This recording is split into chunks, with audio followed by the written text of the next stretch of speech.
Good evening and welcome to the Triton College Fifth Avenue Journal's first live-streamed campus conversation. Follow the Fifth Avenue Journal, 5AJ, online by visiting us at the website you see on the banner. For 17 seasons, head coach Steve Christiansen has led the Trojan men's basketball team to winning seasons, placing Triton in the national spotlight. In 2018, the Trojans won the NCJAA Division II Men's Basketball National Championship with a victory over Pima Community College in Arizona. Let's take a look back at those significant moments.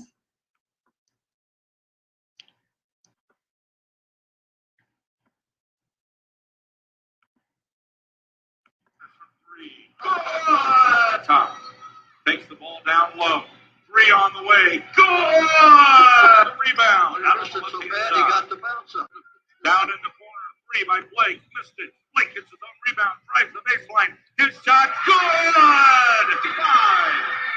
In their final chance to win a Division II title, they do it here in Danville, Illinois. Trojans of Triton College.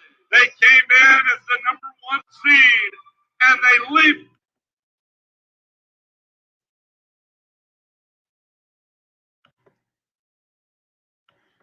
Wow, that definitely brings back some exciting memories for me too, covering that in 5AJ. So with COVID-19 changing how sports can be played around the world, the Trojans are now facing another milestone season, 2021, what Christiansen calls the COVID season.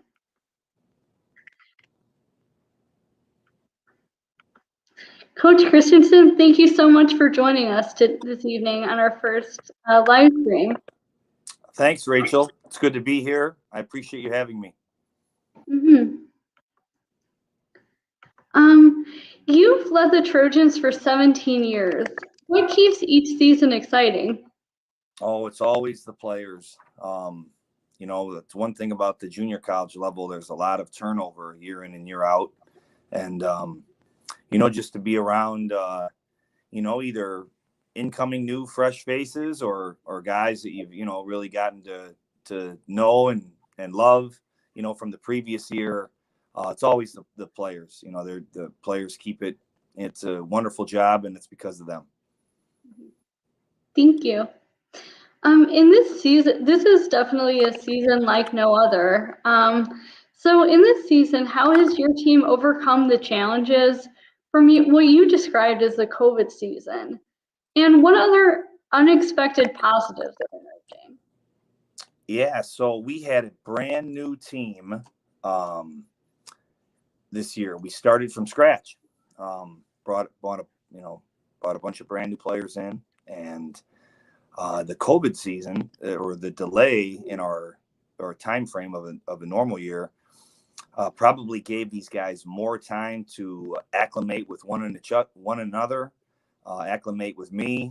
So it bought us some time before we started playing, meaningful games by just, increasing their familiarity with everything. So I think that from that standpoint, it was a real positive for us.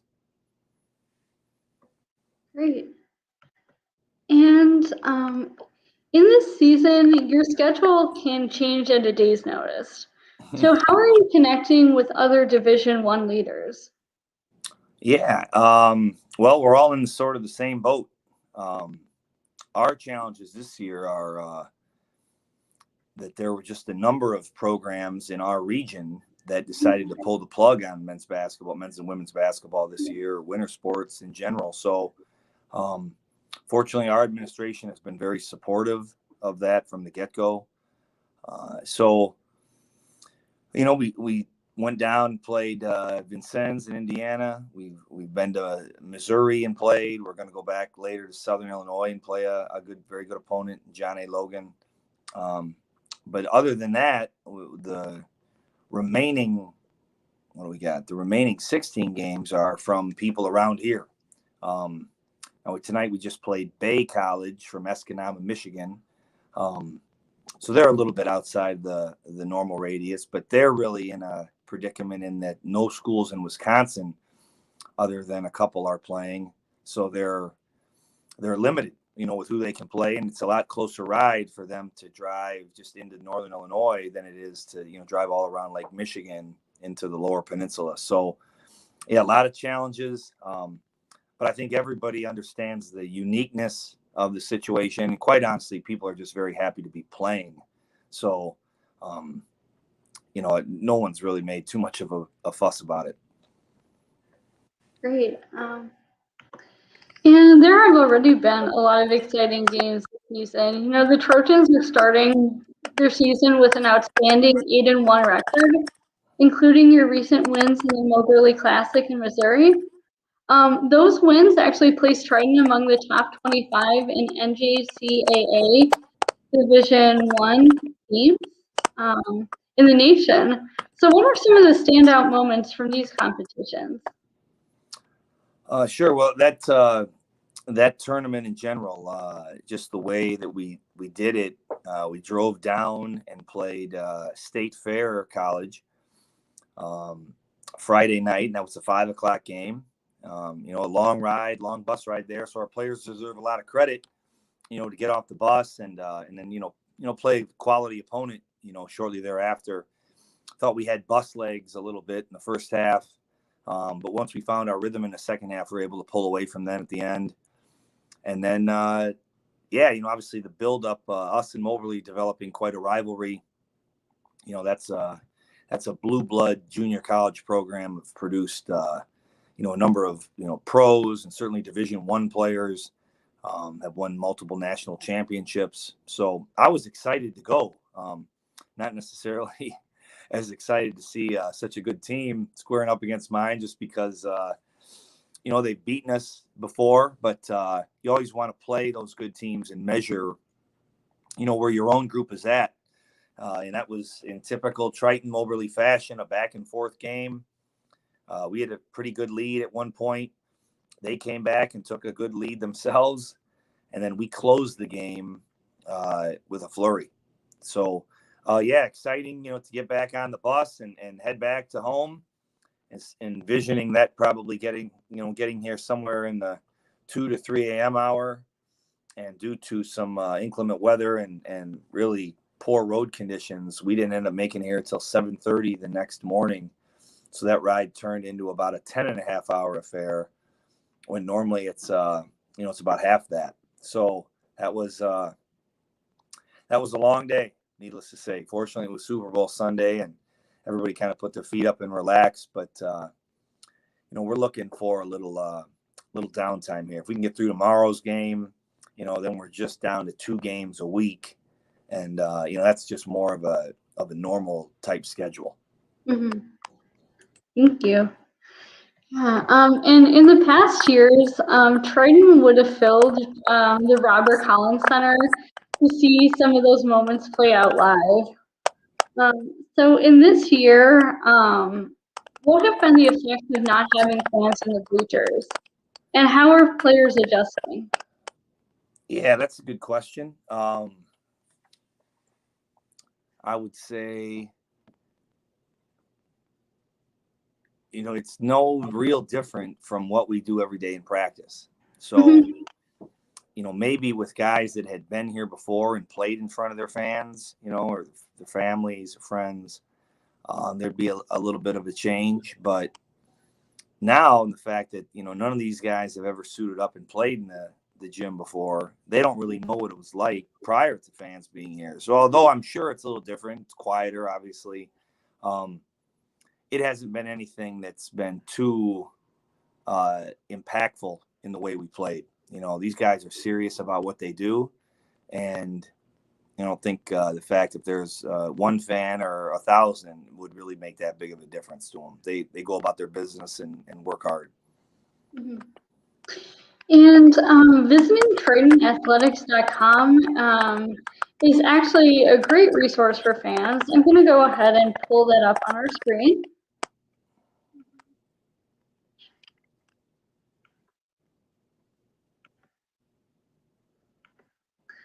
going to take just a minute. But that's a great resource, kind of where people can either see a live stream of a whole game, or they can follow a lot of great stories from Triton's website for that. So they can read articles highlighting the accomplishments of all of Triton's student athletes. They can see a live stream game. Again, they can find your team on social media too. They'll follow you, whether it's on Twitter, Instagram.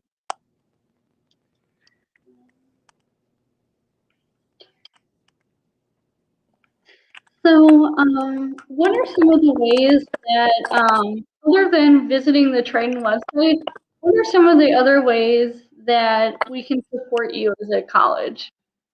The fans can support you. Oh, you guys are doing great. I always appreciate the 5AJ. These guys are just here to get better, right? To improve as players and grow as people, take care of their academic endeavors. So it's an exciting time to be a Triton Trojan. We really like our team.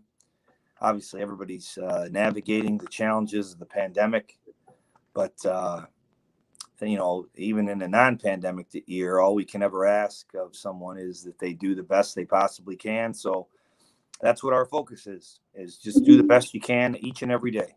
And hopefully that allows us to, to continue to improve, and then if we do that, it probably gives us a chance. Yeah. And one of the things that's really great about Triton is it's wonderful to know so many former Trojans are continuing the game they love at a Division I NCJAA level. So of the 9 Trojans that are currently competing in NCAA Division I, so Finland Bennett, Cortez Cooper, Rafael Cruz, Raul Cunningham, Carlos Curtis, James Gordon, Austin Ritchie, Jalen Shaw, Alondis Williams. What are some of the ways Triton fans can connect with them? Or do you have any alumni stories you'd like to share with us this evening? Oh, sure. Too many to count. But yeah, so that's probably one of the greatest residual benefits of this job is, and certainly coaching at this level, you get to watch a number of your guys who, you got to obviously coach and know and care about. You get to go watch them succeed, as they chase their dreams at even higher levels of basketball. So when we made the decision to go Division I remember saying to the, President Moore and Chairman Stevens that, my goal was when you turned on a game, you're on your television at night, there was a good chance there was a guy who had played at Triton playing in it. So it's a lot of fun. We're constantly following them. How did they play? Whether it's, we're watching, on TV or watching online. But yeah, we keep in touch with all those guys. Certainly very proud of them, and appreciative of what they did for our program.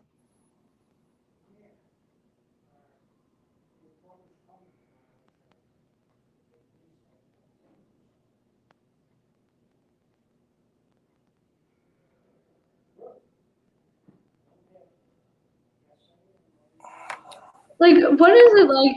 I mean, with all those players going on to continue in Division I, you're recruiting constantly and always bringing in great players. What does recruiting look like today with COVID-19 precautions in place? Yeah, it's very minimal basketball being played. Illinois just started playing.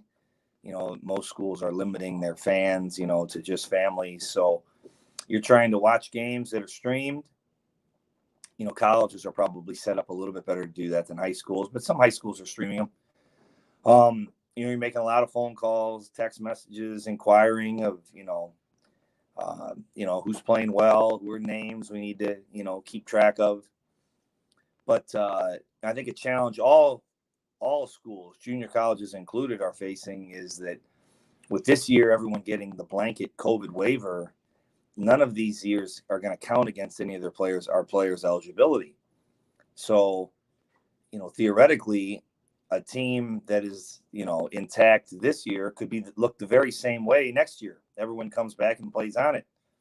So that slows the recruiting process a little bit because, as you know, the four-year schools are wrapping up their regular seasons here this month. They'll start March Madness here in a few weeks. So they're probably not going to initiate those conversations with the kids on their team of, are you leaving? Are you coming back? Which then, how those conversations go could very well determine a need of a player from our level. So recruiting has slowed down considerably, not due to the lack of quality players at this level, but just the unknowns of, what rosters will look like. So that'll probably happen very fast. So you just, worry about the things you can control, right? We can't control any of that. All we can control is, what we do every day, how we play. So that's what we're working on. Mm-hmm. And with 5 freshmen and 8 sophomores, last season there was kind of a balanced roster. How does having new players this season affect the team dynamic? Yeah. Every team is a little different. And we've been very fortunate that by bringing in this many new faces, they've bonded and gelled quite well and have really been a joy for us to coach. Some days we play better than others, but every day we enjoy being around them. And, they want to get better. I know they're not happy with the way they played this afternoon. And, they shouldn't be, right? That shows that, that they care and, their performance matters to them. So we're very proud of them, excited to see what the future beholds. And just, like I said, just really trying to improve and enjoy the journey. That's great advice for all of us today, I think. And this evening, I'd like to end by kind of looking forward. So beginning February 27th, when you play Milwaukee Area Technical College, you have a series of home games. Which upcoming games would you like to highlight? Oh boy, tough question. All of our opponents are good. They're all unique challenges in their own way, but the games with Milwaukee are always good. Kankakee is that'll be a tough game to wrap up the regular season. We go on the road right before that to one of the best teams in the country, John A. Logan. Mm-hmm.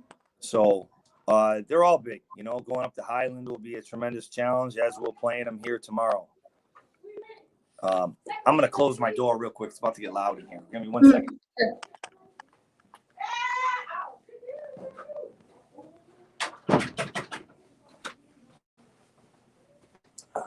So yeah, they're all good. South Suburban, we've got a long, rich, tradition of playing great games with them. Or we're very close with the new guys over coaching at Morton College. Brian Stratton has a really good young new coach. All these games are, they're all good. They're all unique. You just hope to, like I said, put your best foot forward, when you're playing them. Those are actually all my questions tonight. Did you have, before we kind of wrap up your live stream, is there anything you wanted to go over or share with our viewers? Nope, I think you covered it all. I appreciate you having me on the initial live stream. Hopefully, hopefully they get nothing but better, but with better guests than me.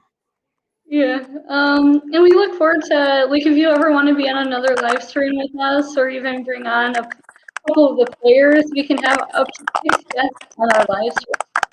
Oh, wow. Okay. Yeah. I think the players would probably like that a lot. So we can certainly do that here, in the next month or two. Yeah. Thank you so much for joining us this evening.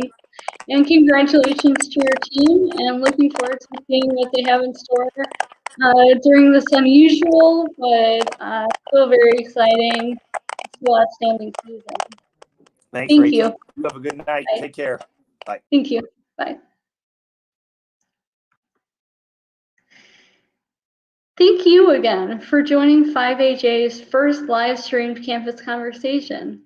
If you're watching us and would like to submit your own story, or if you want updates on future live streams, you can send an email, your ideas to the email you see on this banner. Your story, your way, our 5AJ.